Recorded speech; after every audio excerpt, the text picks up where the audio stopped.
Hallo Leute, wir sind für euch unterwegs an der deutsch-französischen Grenze für den großen Mittelklasse-Vergleich 2018, der sich um KTMs neue Duke 97 gruppiert.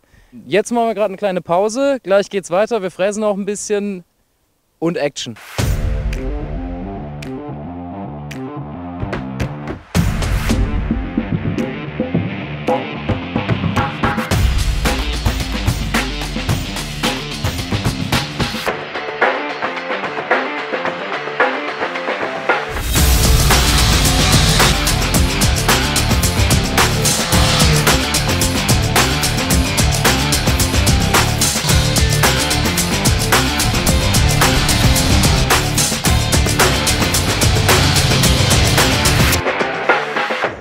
Herzlich willkommen an den Monitoren da draußen. Bei mir sitzt der Johannes, den habt ihr gerade schon im Interview gesehen, Intro gesehen. Der hat einen Naked Bike Test gemacht. Und Johannes, jetzt wichtigste Frage nochmal, die Bikes sind ja gerade vorbei gehuscht. Welche Bikes, welche Motorräder hast du denn getestet? Ja, also wie in jedem Jahr haben wir auch in diesem Jahr wieder die Mittelklasse getestet. Und zwar in diesem speziellen Fall also die Motorräder, die sich um die neue KTM 97 Duke gruppieren.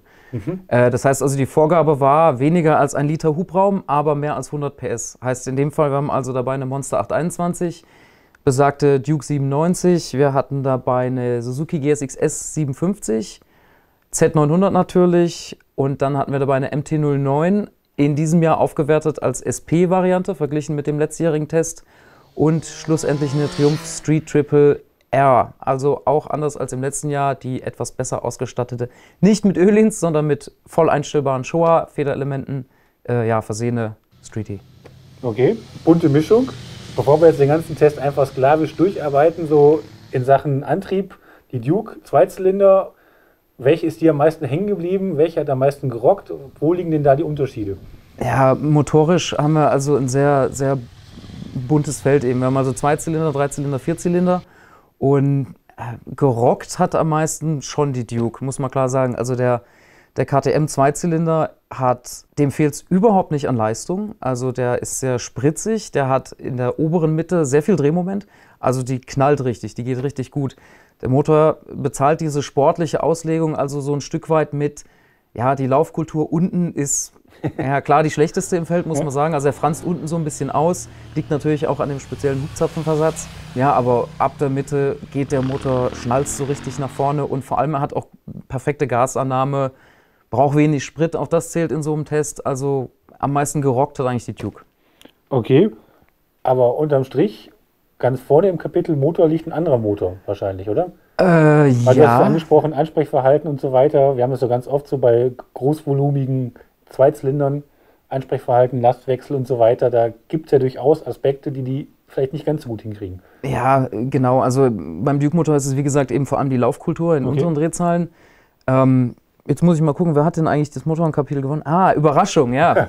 Also vielleicht würde ich zunächst erstmal lieber über die Z900 sprechen. Okay. Und die ist so ein klassischer japanischer Vierzylinder, einfach nur von Kawasaki mit viel Hubraum versehen und die fährt damit super.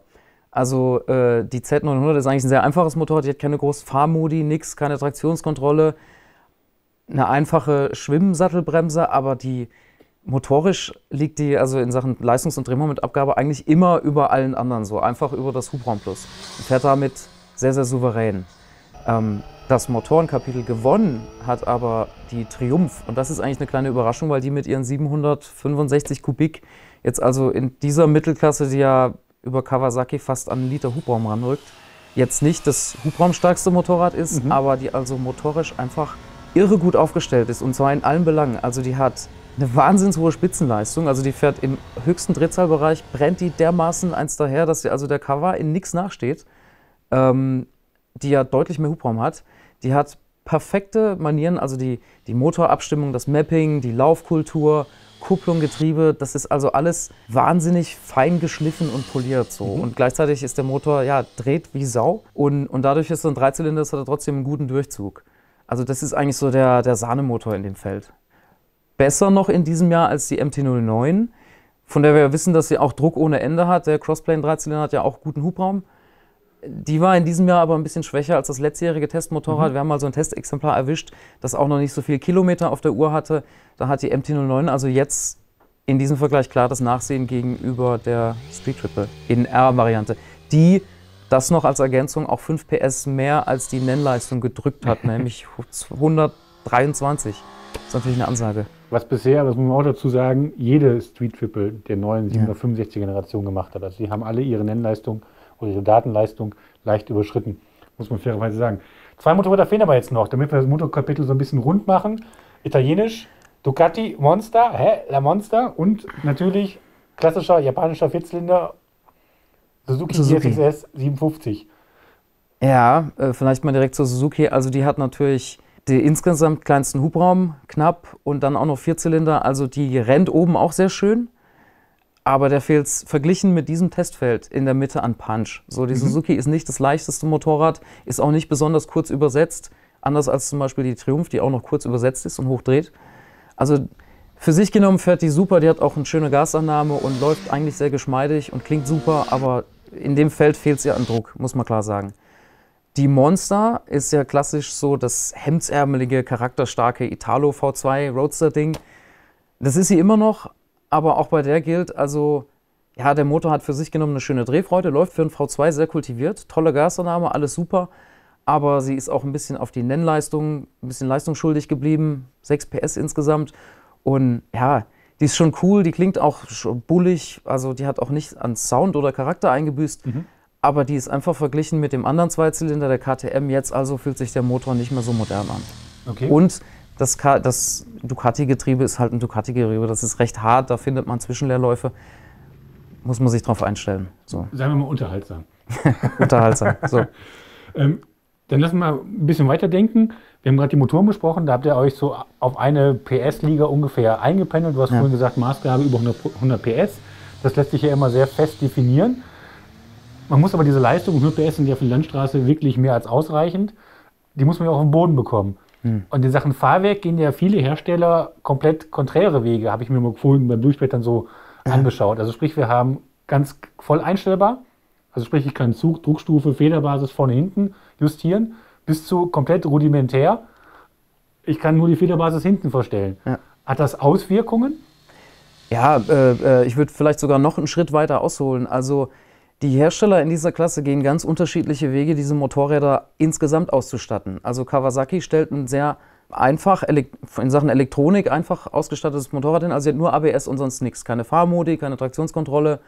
Okay. Dafür aber zum Preis von 9.000 € ein Fahrwerk, das sehr hochwertig ist. Also da ist einiges einstellbar und das auch noch eine hohe Funktionalität bietet. Also was die Kawa fahrwerksseitig einfach wahnsinnig schön macht, so die fährt einfach unglaublich geschmeidig. So. Vielleicht so als kleiner Hinweis, weil es ist ja so, das hilft ja nichts, wenn ich bei einem Fahrwerk mannigfaltig was verändern kann, wenn das Grundsetting halt von vornherein, sage ich mal, nicht auf der optimalen Seite liegt. Von daher, wir bewerten das zwar, dass man Fahrwerke verändern kann, aber noch viel lieber haben wir es natürlich, wenn von vornherein die Grundfunktion, das Setting, die Abstimmung gelungen ist. Also da brauchst du nicht unbedingt 1000 Verstellschrauben, sondern zum prinzipiell muss erstmal ein Fahrwerk grundsätzlich gut funktionieren. Das ist das Allerwichtigste. Ja. Und fein ansprechen finden wir auch immer sehr, sehr toll. So ist es, genau. Also und um das mal weiterzuführen, im Gegensatz zur Kawasaki, auf der anderen Seite stehen natürlich die höherwertig ausgestatteten Motorräder, die auch teurer sind, also Street Triple in R-Variante voll einstellbar. Und das funktioniert auch noch super. Also die ist eher straff, aber da steckt viel Sportmotorrad drin. Die hat auch ein bisschen vorderradorientiertere Sitzpositionen und die feilt eigentlich. Die ist auch leicht und das Fahrwerk ist also straff und gut. Das funktioniert super. Auch die MT-09 in SP gewinnt fahrwerksseitig wahnsinnig viel. Das ist also vorne voll einstellbar Kayaba, hinten Öhlins. Damit ist dieses bekannte MT-09-Manko, also der großen Fahrwerksbewegung, ziemlich behoben. Die Rückmeldung ist auch super. Also das bringt auch die MT-09 sehr nach vorne. Macht sie natürlich auch teurer. Im krassen Gegensatz dazu dann die KTM. Da ist also außer der Federbasis hinten gar nichts einstellbar. Dafür spendiert KTM wiederum also die komplette IMU-schräglagenabhängige Regelelektronik mit Traktionskontrolle, mit Kurven-ABS, mit Quickshifter, mit zig Fahrmodi. Das alles funktioniert auch gut, aber bei der Duke würde man sich vielleicht ein bisschen mehr Dämpfung wünschen. Also das Fahrwerk arbeitet eigentlich nicht sehr weich, aber relativ weich verglichen mit den anderen. Handelt das ganz gut, aber die Duke hat eher mehr Bewegung im Fahrwerk. Also nicht weltbewegend. Ja, aber das also ein Hinweis auf eben eine andere Strategie, das Motorrad in dieser Klasse gut zu machen.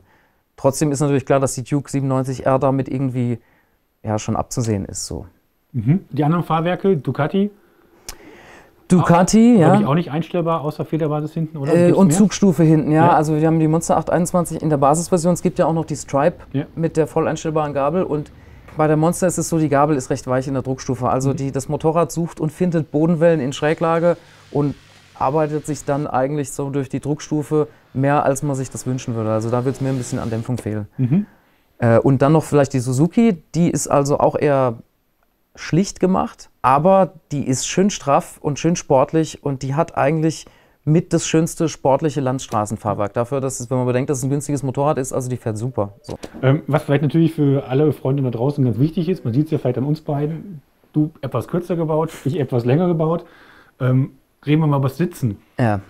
Ich glaube, Sitzen, da gibt es auch große Unterschiede zwischen einzelnen Motorrädern. Vor allen Dingen, wo komme ich zum Beispiel als Kleiner mit den Füßen immer sicher auf den Boden und wo habe ich vielleicht als Längerer noch ein bisschen mehr Platz, fühle ich mich vielleicht ein bisschen wohler. Ja, also grundsätzlich sind die Motorräder natürlich alle ungefähr irgendwie gleich groß. Also da gibt es keine Wahnsinnsausreißer. Bei der Kawasaki ist es zum Beispiel recht auffällig, dass mit der Standardsitzbank die Sitzhöhe recht niedrig ist. Das kommt kleineren entgegen.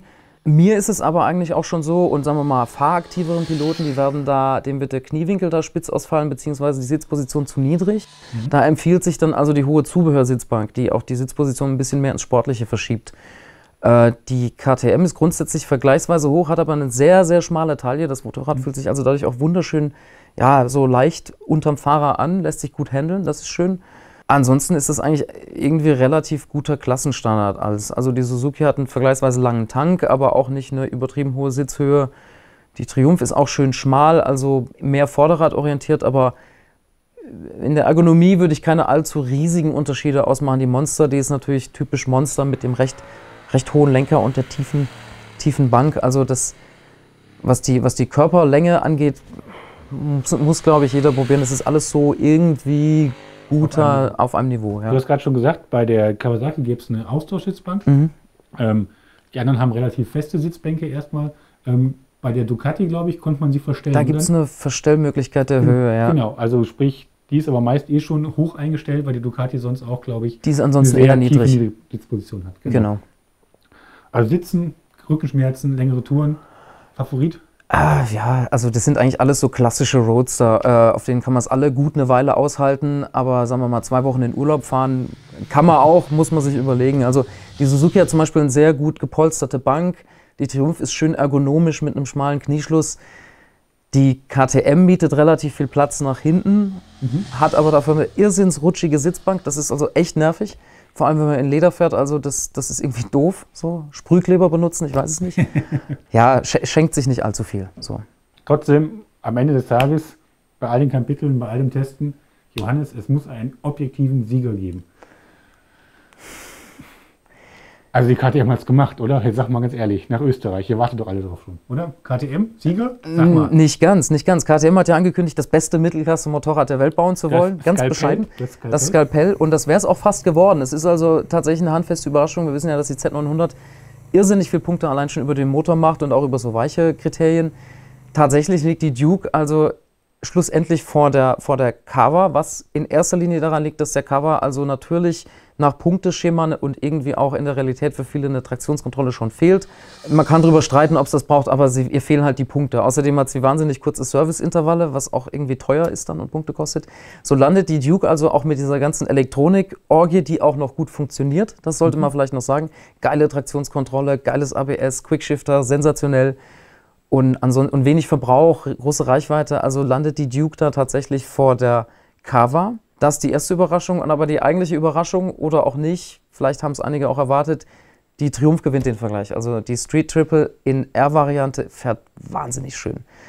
Geile Fahrleistung, wie wir schon gesagt haben, schön geschliffener Motor, der oben irre geht. Das Fahrwerk ist super, die Weichenfaktoren stimmen. Es ist so ein Gentleman-Landstraßenracer, also echt super Motorrad. Glückwunsch an Triumph. Elektronik auch gut, Fahrmodi, alles super. Spitzending. Also ein Triumph für Triumph letztendlich. So kann man es unterschreiben. Okay, und wenn ihr vielleicht den Test nochmal ausführlich im Detail lesen wollt, in Heft 11, 2018 ist er erschienen. Ansonsten, Johannes, wir sehen uns demnächst wieder draußen auf der Straße. Ich hoffe, euch hat Spaß gemacht. Bis zum nächsten Mal. Ciao, ciao. Danke fürs Zuhören.